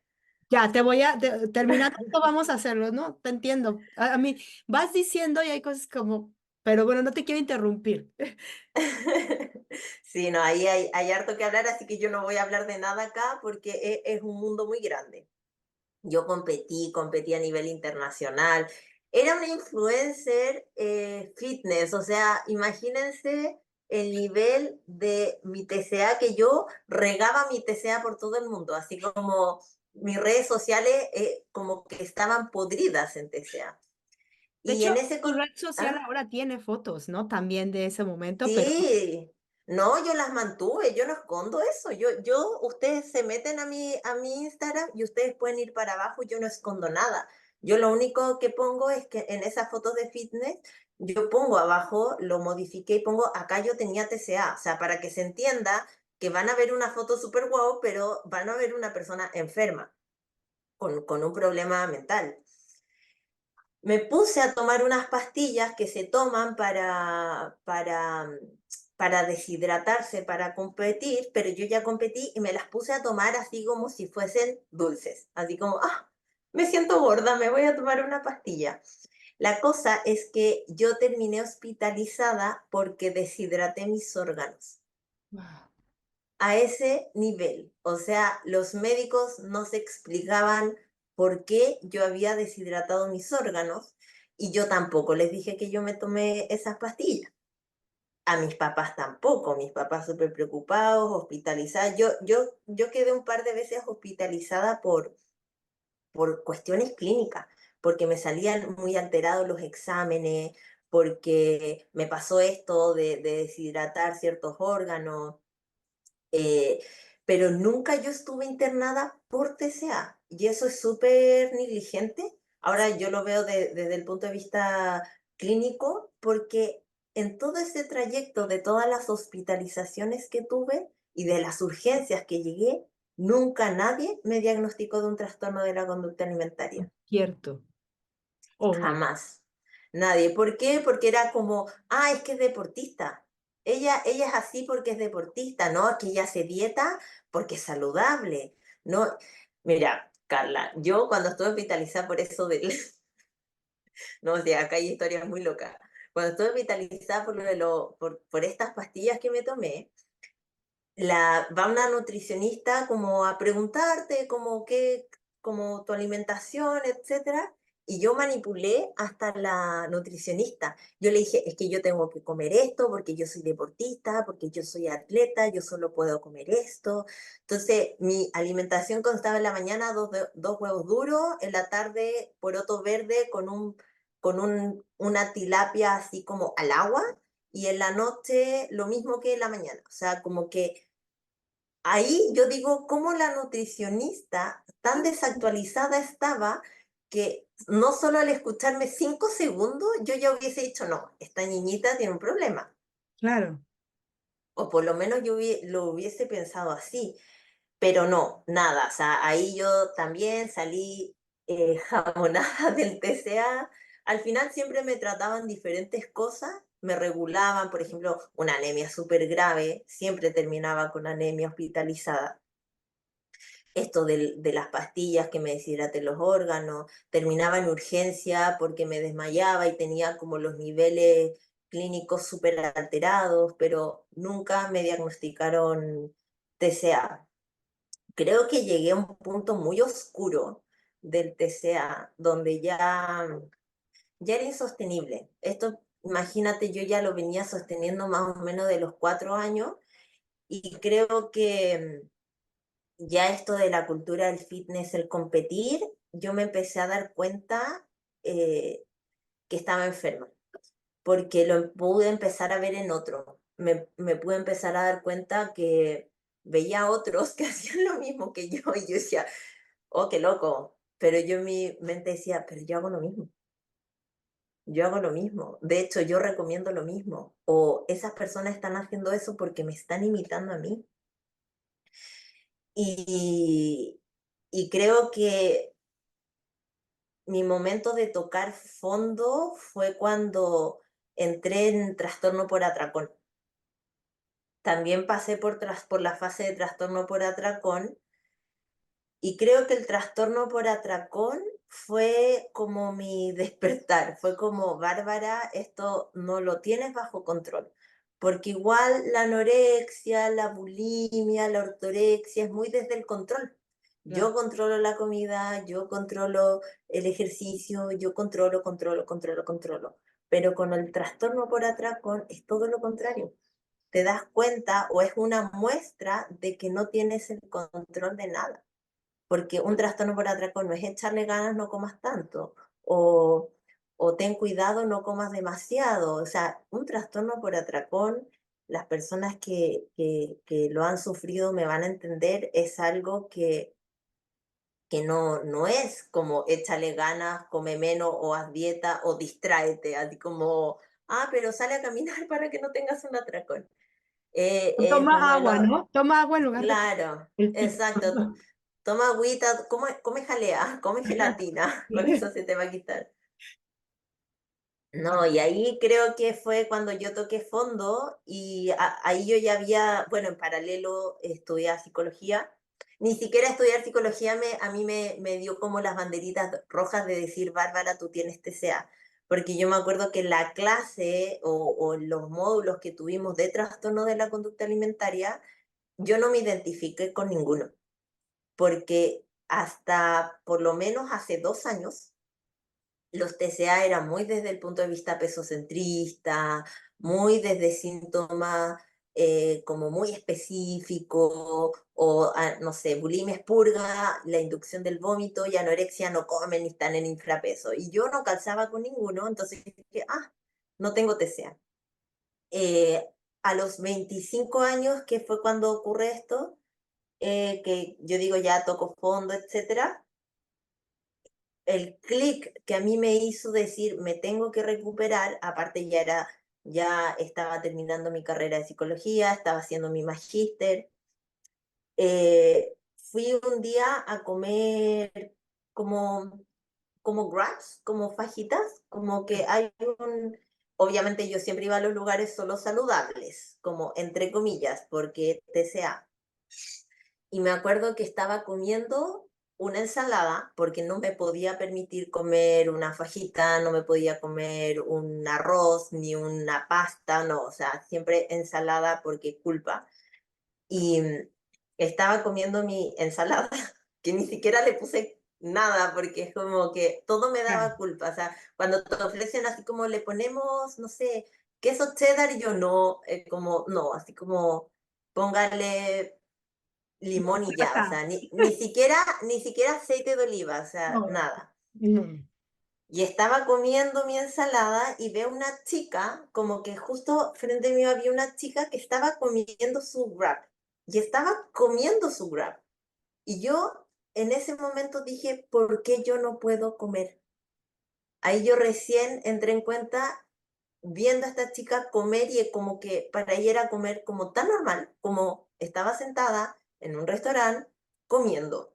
Y yo en mi cabeza decía, ¿por qué yo no puedo comer? ¿Por qué yo no puedo ser así? ¿Por qué no puedo ser normal? ¿Por qué no puedo sentarme en un restaurante y comer? Porque las personas me podrían estar sentadas viendo, sentada en un restaurante comiendo, pero uno, no estaba comiendo lo que me gusta. Dos, para comer eso estuve pensando no sé cuántas horas si comerlo, si es que no, qué como antes, qué como después, y en el momento que estaba comiendo, ni siquiera estaba pensando que estaba comiendo, estaba pensando qué voy a hacer después, si es que voy a engordar, y todos esos pensamientos horribles que se viven en el TCA. Y ahí yo dije, no, yo ya no puedo seguir con esto, me tengo que recuperar, pero también me enfrentaba a todo este contexto muy pesocentrista la recuperación de los TCA. Entonces, esto yo no se lo he contado a nadie, Carla. Creo que va a salir acá nomás, va a ser una primicia. Yo me Gracias. Sí. recuperé del TCA sola, yo sola. Yo fui mi propia terapeuta. Em, yo empecé a investigar, entré a una especialización, investigué, fui súper autodidacta y yo me utilicé como caso de estudio y me ayudaba y me auto boicoteaba y me seguía ayudando y me seguía ayudando. O sea, fui como mi propia terapeuta durante unos 2 años, que fue como lo que duró mi recuperación, porque aparte yo me sentía súper sola, o sea, nadie hablaba de recuperación no pesocentrista, era como, yo trabajo esto hace 6 años, solo TCA, entonces creo que trabajar solo TCA me da un gran plus porque yo no veo diferentes casos y TCA, yo solo veo TCA y eso me entrega una riqueza en casos clínicos que mis mayores maestros en los TCA han sido mis propios pacientes, porque son los que me potencian a estudiar, a investigar, a leer, a tomar especializaciones. Ahora yo en marzo parto una especialización en neuropsiquiatría y neuropsicología, porque desde la neurociencia hay muy poco estudio en los TCA. Entonces, yo postulé como especialista en TCA en un posgrado acá de una universidad acá en Chile. Y yo dije, bueno, me aceptaron como especialista en TCA porque a lo mejor voy a poder tener campo de investigación ahí, porque yo expliqué mi intención. Y en ese proceso de recuperación, creo que la fase más difícil, eh, que yo al vivir la recuperación, Carla, yo cuando escucho a mis pacientes en sus procesos de recuperación, es como me, me, me genera una conexión tan especial con ellos porque yo estuve ahí, de repente ellos me relatan situaciones, cómo se sienten y yo los escucho y yo lo puedo sentir porque es como me pasó, no les estoy diciendo así como a mí también me pasó, sino que lo siento porque también lo sentí, también lo viví así. Me acuerdo que uno en el proceso de recuperación, siempre se dice, no es lineal ni tampoco progresivo, pero me acuerdo que en todas esas instancias donde uno siente que recae, que uno siente que retrocede, lo único que quiere es dejar de existir. Es como hacerse bolita y no existir más. Y en esas situaciones fue cuando cuando yo no quería hacer nada, cuando yo no me quería levantar, cuando yo no quería hablar con nadie, cuando no quería que nadie me mirara, cuando yo quería dejar de existir, era cuando yo me tomaba a mí misma y salía y hacía mi vida. Porque yo decía, es la única forma de recuperarme, solo yo me puedo sacar de esto, solo yo. Entonces tengo recuerdos de como levantarme con un odio hacia mí misma, un odio hacia el universo, hacia la vida, y es como, ok, vamos a hacer esto, voy a interactuar, voy a hacer mis cosas. em, en todo este proceso de recuperación yo tengo amigos de vida, no, yo no tengo muchos amigos, pero los amigos que tengo son bacanes, son muy especiales, entonces yo siempre les pregunto, ¿cómo me aguantabas? ¿Cómo me aguantabas en mi recuperación? Yo era pesadísima, estaba súper irritable, me enojaba por todo, todo era malo, todo era horrible, todo era feo, todo estaba mal, así como mal. No sé cómo ellos lograron aguantarme porque de repente yo decía, no sé, me juntaba con unos amigos y ya me miraban y yo los miraba feo, así como, te odio. Y ellos igual, así como buena onda y yo tratando de interactuar. Ellos nunca se enteraron de esto. Ellos después se enteraron de lo que yo estaba pasando y lo que estaba viviendo. Entonces a ellos después les hizo sentido, así como, ah, ya, ahora entiendo, ¿no? Igual te amamos. Está bien. Nosotros pensábamos que eras pesa de naturaleza, pero no, era tu TCA. Pero también otra cosa que pasa mucho ligado con la actividad física y el deporte, sobre todo en hiperactividad, o sea, en déficit atencional, yo casi nunca quito el movimiento en los procesos de recuperación. Yo soy muy poco, o sea, yo no soy prohibitiva, así como, "Oh, no puedes comer, o sea, no puedes correr o no puedes hacer deporte". Si es un movimiento de bajo impacto, bacán, sobre todo si estamos, no sé, en un proceso complejo de una anorexia y así. Em, entonces yo igual seguía haciendo deporte, tratando de retomar el deporte como lo que era antes y no está cómo se me arruinó con el TCA y todos estos contextos socioculturales. Me acuerdo que otras decisiones que yo tomaba, que también se lo sugiero mucho a mis pacientes, es cuando tú quieras hacer deporte y sea por, por ¿cómo se llama? Por compensación o por culpa, no lo hagas. Sí. No lo hagas. No lo hagas. No lo hagas. Vive esa incomodidad. No lo hagas. Haz otra cosa, ponte a pintar, sale con una amiga, conversa con alguien, pero no vayas a hacer deporte por compensación. Eso también me ayudó mucho y me ayudó mucho a mejorar mi relación Con el con ejercicio. el deporte. Ya, fíjate que ay, no me dijiste tantas cosas, me hiciste como mucha sensibilidad cuando dijiste esta parte, bueno, muchas partes de tu historia, eh, pero esta parte cuando, déjame, porque fueron varias, y una de las que me tocó muchísimo es la parte obviamente del ejercicio y cuando una cosa lleva a la otra y a otra y a otra y te enrollas en un ciclo sin salida, ¿no? Que pareciera que una cosa te lleva a la otra y no te das cuenta hasta que ya estás como sumidísima en el hoyo y como dices, puedes ver en los otros las conductas de riesgo, puedes ver en los otros conductas diferentes, pero es muy difícil que las veas en ti porque las Mm, justificas, ¿no? Porque entonces para ti son justificables, pero en los demás no. Y esta otra parte que dijiste que te recuperaste sola es algo que no se habla, porque obviamente, pues la recomendación es que se busque un profesional, pero yo en mis propias redes sociales creo, y lo he dicho, o sea, no es que no te puedas recuperar, te puedes recuperar sola, puede ser la persona que te ayude, tu amigo, tu tío, o sea, en realidad no hay una manera correcta de recuperarse, hay maneras mm, de recuperarse y solo tú eres la única que puedes saber si te estás avanzando a una recuperación o no, porque no nos podemos mentir. Honestamente, una cosa es que puedas irte envolviendo sin darte cuenta, pero siempre sabes que hay algo mal. Siempre sabes que algo no se siente bien, siempre sabes que no estás habitando en ti hasta que decides enfrentar esa realidad, porque es como ir ocultando esa realidad, ¿no? Aunque hay momentos que puedes observar que ok, no estoy bien, pero la cubres. Entonces creo que siempre hay esta certeza de realidad en la que sabes que no estás, que no eres tú, que hay algo dentro de ti que te está controlando y hasta que decides como este paso de, ok, voy a serme responsable de eso porque no es tu culpa, pero sí es hacerte responsable. em, ¿Es posible recuperarte sola? Es posible.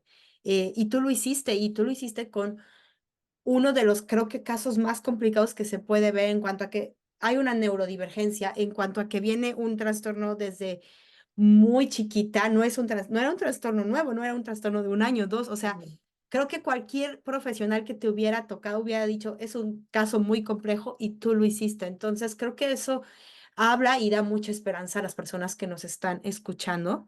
Y por el otro lado, algo que me hiciste casi llorar, ya me acordé, es esta parte que yo en mi proceso, cuando decidí cómo empezar esta parte del coaching, yo no soy psicóloga, yo estudié educación familiar y puedo dar como consultoría para familias, pero nunca, no he sido psicóloga, ni me interesa estudiar psicología, pero quiero como, em, pues tomar mi parte ya y dar como este bono, ¿no? Entonces, cuando he acompañado a personas en su proceso de recuperación, en realidad termino mm, ayudada yo, es lo que yo pienso, la verdad es que me ayuda tanto conocer tantas historias, me ayuda tanto ver los casos de otras personas que en realidad a veces ya no sé si lo hago porque me quiero ayudar yo o porque las quiero ayudar, pero es que es una bomba de ayuda todo el tiempo y cuando utilizas tu proceso como tú lo utilizaste y dentro de todo lo que tú te estás preparando para ayudar a los demás, creo que eso hace la diferencia entre conectar con tus pacientes y no. mm, sí. Y también desde tu rol el acompañamiento. Yo siempre describo que yo soy psicóloga, que trabajo en psicoterapia en TCA, pero psicoterapia y acompañamiento. En tu caso, por ejemplo, estás haciendo el rol súper importante de acompañamiento. Creo que la recuperación de un TCA, un gran porcentaje, un porcentaje mayor, es el acompañamiento. Eh, hay psicoterapia, hay rehabilitación alimentaria, hay que ver y checar todo el contexto médico, clínico, tratamiento farmacológico, pero el acompañamiento es lo que te lleva al proceso de recuperación. No el tratamiento farmacológico que te dieron, no la, no sé, las sesiones de terapia que estás teniendo, todo eso ayuda, pero el mantener un acompañamiento creo que es fundamental porque a veces en sesión no tenemos que hacer como un gran análisis de algo, en sesión a veces no vamos a arreglar el mundo, a veces simplemente hay que acompañar, hay que conversar, hay que empatizar y ese rol creo que es muy, muy importante y tú dijiste, no soy psicóloga, pero trabajo en coaching, trabajo en esta fase de acompañamiento, pero es súper importante, es Y, muy importante. y sabes que en el acompañamiento que tú también haces, creo que quitas la soledad, porque el TCA, aunque vivas acompañados, lo vives en una soledad Mm, increíble. Y hay veces personas que llevan, te ha tocado seguro, 15 20 años en un trastorno y que nunca lo han podido hablar con nadie. O sea, que te dicen, es la primera vez que puedo hablarlo sin temor a que me juzguen con todas sus palabras. Y el quitar, como empezar a quitar esos miedos de hablarlo y saber que hay un lugar seguro donde lo puedes hablar, creo que eso va quitando esta soledad y esta sensación de no poder hacer nada. sí. Y resolver dudas también. De repente hay personas que hacen preguntas que pueden ser súper como simples para alguien que tiene conocimiento en TCA, pero las personas en general no las tienen por qué saber. A mí me han hecho preguntas como, ¿es parte del TCA tener miedo a la comida? O que me coma mucha comida sin poder como controlarlo, ¿es un TCA o tiene que ver con mi TCA? Son preguntas como súper simples y es como, no tiene por qué saberlo. Y ese también es parte del acompañamiento, de de que vaya teniendo este reconocimiento y este entendimiento de sí mismo, de que vaya teniendo un contexto, de que vaya integrando la información, porque tú puedes escuchar por muchas partes, el TCA es una enfermedad mental grave, el TCA restringe comida, el TCA, TCA, TCA, TCA, pero si tú no llegas a integrarlo en ti, pasa totalmente desapercibido. Claro, ¿cuántos libros no leíste estando enferma de TCA? O sea, ¿cuántos libros Exacto. yo leí de TCA? O sea, te sabías como las consecuencias de pe a pa de lo que te iba a pasar, sabías todo lo que, y aún así no te moviste de ahí. O sea, es que la Mm. información no te hace mover en muchas ocasiones. Es verdad, es verdad. Y también entender que el TCA, no, yo tengo como una relación muy particular en cómo me refiero y hablo del TCA, porque si bien el TCA es una enfermedad horrible, autodestructiva, ojalá nadie la sufra, ojalá nadie la pase, ojalá todo el mundo que esté en esa posición se pueda recuperar, pero a la vez es una enfermedad que por algo la tienes, es un mecanismo de defensa. Muchas veces el TCA te viene a salvar de algo. Muchas veces el rol del TCA es una pieza clave y fundamental en tu proceso de vida. Claro. Entonces, entender eso también es muy importante y también explicar que el TCA no discrimina nada. No discrimina edad, no discrimina sexo, no discrimina por sobre todo del gran ETC, pero creo que lo que más hay que destacar es que no discrimina tamaño de cuerpo, Así es. porque tenemos el estigma de que las personas con TCA tienen cierto tipo de cuerpo o cierto tipo de conducta o se ven de tal manera y eso se aleja mucho de la realidad. El TCA no discrimina tamaño ni tipo de cuerpo, ni raza, ni nada y creo que es importante que integremos y que nos demos cuenta que ningún cuerpo es más o menos válido, si bien el TCA tiene este síntoma muy marcado de no quiero engordar o categorizar cuerpo delgado bueno, cuerpo gordo malo, pero en algún punto tenemos que entender que el cuerpo nunca es, ni fue, ni va a ser un problema. Claro. Que, que todos estos conflictos en relación a la estética del cuerpo tiene que ver más con contextos socioculturales, los cuales van regidos por industria.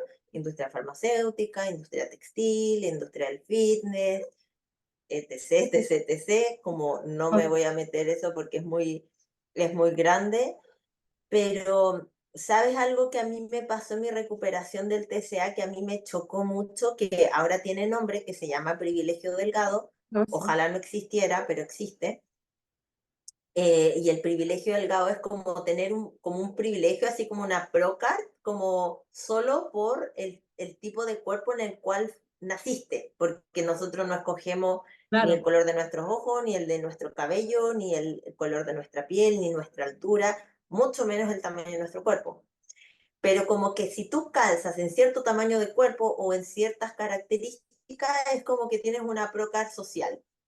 Em, yo me empecé a dar cuenta en mi proceso de recuperación, cuando ya era más consciente de esto, empecé a sentir la incomodidad de una persona de un cuerpo no normativo o un cuerpo más grande, sentirse incómoda solo por cómo se ve mi cuerpo. Ok. Y eso lo encuentro súper injusto y darme cuenta para mí fue súper fuerte porque es como un inconsciente colectivo.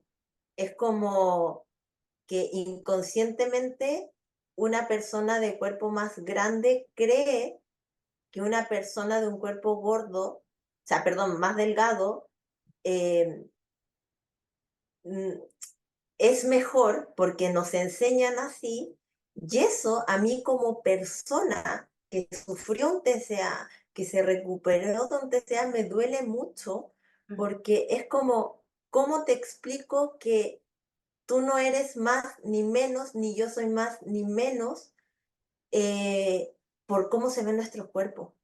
Yo me relaciono y veo a personas, yo no veo cuerpos, pero me entristece mucho darme cuenta de eso, de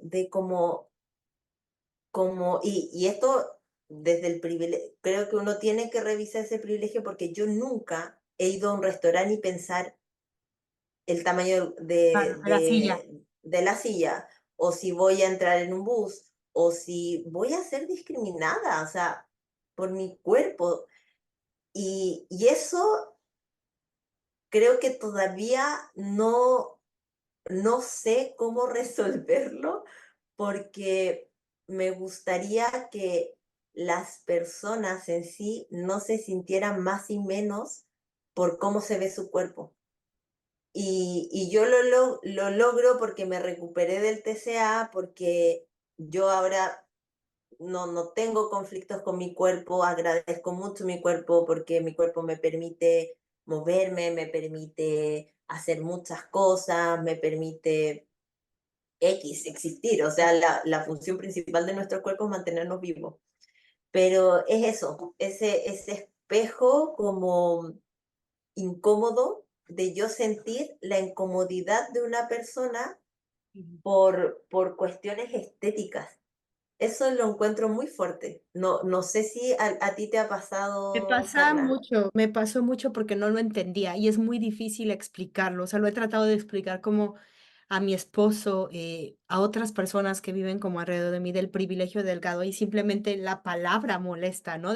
Pero ¿por qué privilegio? ¿Por qué es? O sea, como que viene y sí lo hay, o sea, y lo empiezas a notar una vez que te das cuenta.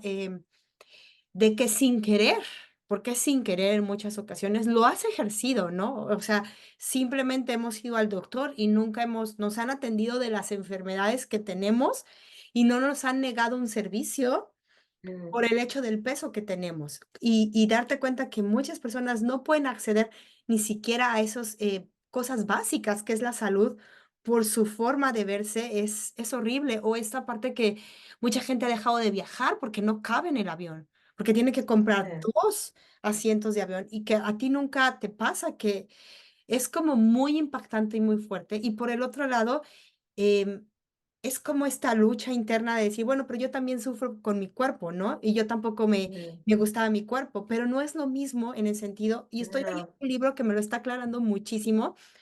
Seguramente ya lo leíste y lo tengo aquí, espérame, en el libro. Se Yo llama, creo que no, porque no he leído nada relacionado así. se llama The Body Liberation Project. Ah, no lo he leído. Lo voy a llamar porque justo habla de varias cosas, pero habla como de esta liberación y por qué el movimiento de la aceptación de cuerpo y de HAES es un movimiento que solo implica a las gentes Sí, grandes. ¿Por qué? O sea, ¿por qué es así? Porque yo como gente que vive en un cuerpo pequeño no me puedo unir a ese movimiento? O sea, simplemente no fue hecho para mí y lo tengo que respetar. Y también, bueno, mi color de piel, aunque soy latina, pues no representa como el color de piel de todos exacto. los latinos, entonces tampoco puedo ser. Entonces, ahí viene esta parte de aceptar que sí vives con ese privilegio. No lo pediste, pero lo vives. Y creo que es fuerte, como lo dices, es fuerte y viene una lucha interna de decir, chin, o sea, ¿cuántas veces sí lo he aplicado sin querer? ¿Cuántas veces lo voy a tener que seguir aplicando aunque no quiera? O sea, porque mi cuerpo voy a llegar a un lugar y es muy triste que me vayan a dar preferencia a mí que Mm, a otra persona, aunque no lo esté pidiendo, ¿no? sí. Sí, por eso también tener mucho cuidado, que es algo que yo respeto mucho, la lucha de la gordofobia, del body positive. Yo se lo dejo, o sea, yo no voy a ser una activista de gordo, como anti-gordofobia si finalmente no he sufrido ese estigma y esa violencia sistemática. Pero desde mi posición, y el por qué quise comentar esto, es que volviendo al ejemplo de la naturaleza, nosotros podemos ver diferentes tipos de árboles y apreciar la belleza de todo, decir como, hoy qué hermoso este árbol, tiene un tronco súper fuerte y es súper alto, o qué hermoso este árbol, tiene unas hojas súper como grandes, o qué lindo este árbol, tiene un tronquito muy delgado y sus hojas son celestes, rosa, etcétera. podemos apreciar esa belleza, entonces, ¿por qué no podemos ser tan naturales, que es lo innato, de entender que hay belleza en todos los cuerpos? Y creo que desde el privilegio delgado tenemos que hablarlo, Claro, tenemos que decirlo, porque considero tremendamente injusto que una persona que no tiene un cuerpo delgado se sienta incómoda al lado de una persona de cuerpo delgado, porque no tiene que ser así, no debe ser así y no puede ser así, porque ambas somos igual de válidas, o ambas podemos estar pasando el peor momento o la peor enfermedad, independiente de cómo se vea nuestro cuerpo. Y eso también es importante destacarlo, porque dentro de los TCA como que nunca se habla de eso, y es súper difícil recuperarse de un TCA, que yo lo veo con mis pacientes, en un cuerpo no normativo, porque tú no le puedes decir a tu paciente, ah, es que cuando te recuperes tu cuerpo ahora va a ser normativo. Y es como, no, seguramente nuestros cuerpos son dados genéticamente, tienen muchos antecedentes biológicos, por lo tanto se puede mantener similar a lo largo de toda tu vida. Y eso está bien. Lo que tenemos que recuperar es el TCA, porque tu cuerpo no es el problema. El cómo se contextualiza y la información desde las industrias que nos hacen consumidores de las industrias, ese finalmente es el problema, no los cuerpos. no los cuerpos. Y además tu cuerpo va a cambiar, o sea, porque ahora está este rollo que yo lo veo muchísimo de la menopausia y este rollo tan fuerte y esta comunicación tan fuerte de mantener tus cuerpos. Ya no solo hablamos de cuerpos jóvenes, sino de cuerpos que van a entrar a una nueva etapa, a una madurez, que van a cambiar, o sea, porque lo necesitan, porque tu cuerpo te va a mantener viva, porque hay muchas cosas que van a pasar físicamente que tu cuerpo va a cambiar. Y es El esta, cuerpo cambia, ¿eh? que el cuerpo cambia en El todo cuerpo momento, no cambia tenemos desde el el día mismo que cuerpo naces. a los 5 años, tampoco el mismo de a los 10, tampoco, y en los 30 no vamos a tener el mismo que los 40, y así. El Exacto. cuerpo cambia y eso es maravilloso. Y eso es maravilloso. Y que yo tenga un cuerpo hoy delgado, no sé si después, si a mis 60 años voy a tener este mismo cuerpo. Y creo que Exacto. dentro de los TCAs tampoco se habla el aceptarlo, porque es, tienes que darle el valor a tu cuerpo por lo que es, por un cuerpo, como lo Mm, dijiste, es funcional y es tan funcional como es ahorita, como lo va a ser en 20 años, porque lo que va a tratar es de mantenerte viva, más allá mm, de cumplir un estándar de belleza. Entonces yo encuentro muchas personas que están ahorita como adultas peleándose mucho con este cambio propio de la edad, eh, y que no pueden aceptarlo, no pueden aceptar que su cuerpo era diferente, no pueden aceptar y luchan, y es una lucha constante que te puede llevar pues toda tu vida adulta o tu vejez luchando, porque cuánta gente en edad adulta o en edad de adulto mayor sigue luchando con su propio cuerpo. sí, sí. Imagínate toda una vida Una vida. dejando de vivir por esto. Si finalmente uno podría como preocuparse de contextos más como importantes, como tu condición física, tu estado de salud, tu movilidad, tu agilidad. Finalmente eso es mucho más importante en cómo se ve el cuerpo. Así es, Barbie. Oye, pues me encanta estar platicando contigo. Dijimos 1 hora y se fue, y me encanta que se haya ido más. Este se va a dividir en dos, entonces si nos están escuchando, Sí, están oyendo la segunda parte seguramente, pero creo que vale mucho la pena hablar de todos estos temas y hay muchos más y vamos a hablar ahora, bueno, la siguiente vez que nos pongamos de acuerdo del body, ¿cómo? Del fitness y de la la... cultura fitness. Nos quedó afuera también la comunidad Oh, LGBTQ+, y los sí, que TCA. eso ¿Viste, Carla? Yo no sé para qué tú me invitas, porque yo no sé, yo yo encantada. no tengo no puedo parar de hablar. Oye, ¿sabes Tengo qué? Eso voy a demasiado hacer. que sepa la gente. La gente mientras más sabe, mejor, porque así ya Claro. nadie nos hace tontos. Oye, mejor te voy a pagar un boleto y te vienes y te agarro toda una semana. Claro. No, hombre, muchísimas gracias. Y no sé si tengas, obviamente, sí lo tienes, yo lo sé, un último mensaje como para resumir todo esto que dijimos, que fue muchísimo y que nos quedaron temas muy pendientes y que son importantes manejarlo, pero algún mensaje final que pudieras darnos. A ver, bueno, nuestro tema principal era las neurodivergencias en esta parte. Creo que algo que me gustaría expresar como persona autista es que las personas autistas no somos eh, ni personas especiales, ni angelitos. Los niños autistas ya crecimos, yo tengo 34 años. Podemos hablar, podemos movernos. El espectro autista es un espectro muy amplio, así como no hay ninguna persona igual a otra, no hay ningún autista igual a otro y el autismo no se ve. Ya, así que ojalá se pare de hablar de trastorno del espectro autista y no tenga miedo de llamarnos personas autistas. Yo siempre digo, yo soy autista porque yo no tengo autismo, yo no tengo así como acá una botella llena de TEA donde yo ando con mi autismo de un lado para otro. No, yo soy autista. Aunque no se note, porque tenemos mecanismos de defensa, porque vivimos en el mismo mundo que ustedes, entonces vamos generando masking, camuflaje, aparte mi hiperfoco o mi interés restringido son los TCA, son las neurodivergencias. Entonces, en este contexto, yo voy a estar súper bien. En otros, extrañense, o sea, no se extrañen si no estoy hablando o si me ven diferente, porque en realidad las personas somos diferentes en diferentes contextos, por lo menos yo. Y tener mucho ojo y mucho cuidado en los TCA cuando hay neurodivergencias, porque ese tipo de situaciones se tienen que tratar de manera muy particular y muy personal, porque las neurodivergencias no van a cambiar, pero el TCA sí puede mejorar.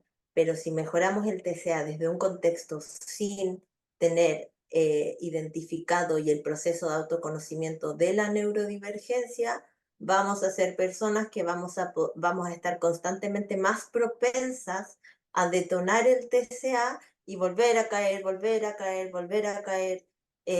Yo, por ejemplo, si yo no supiera que no siento hambre, sobre todo, o sea, sí siento hambre, pero me cuesta mucho identificarla.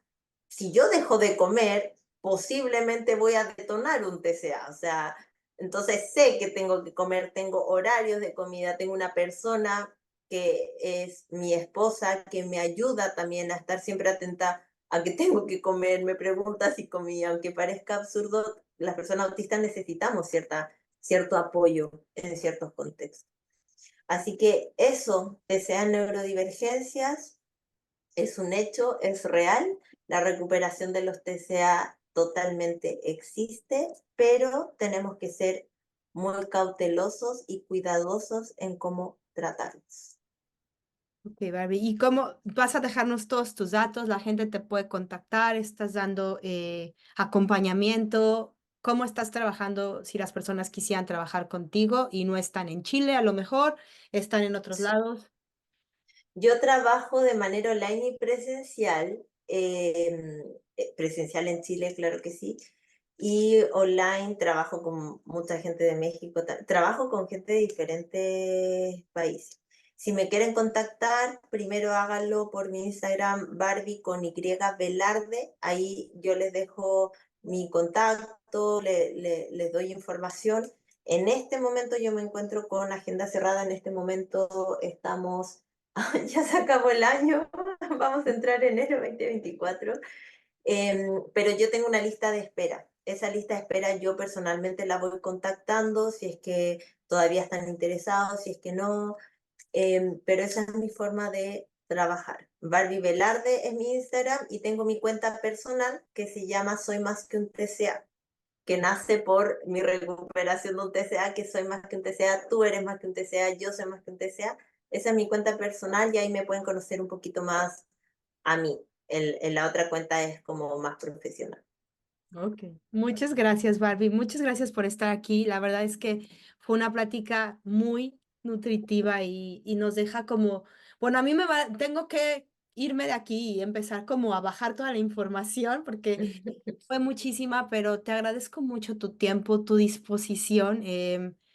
tus ganas de ayudar, tu presencia aquí y sobre todo, bueno, pues tu cercanía, que aunque estás tan lejos, te siento cerquita. Muchas gracias por regalarnos tu tiempo el día de hoy. Y bueno, pues yo creo que este va a salir unos meses, maybe en febrero, por ahí. Yo te voy a avisar, pero de todos modos, muchas gracias. Estamos en contacto y pues aquí tienes una amiga en Los Ángeles cuando quieras venir. Te espero aquí. Muchas gracias a ti. Espero nos podamos ver algún día. Claro, claro que sí. Sí. Gracias. Bye. Adiós, adiós.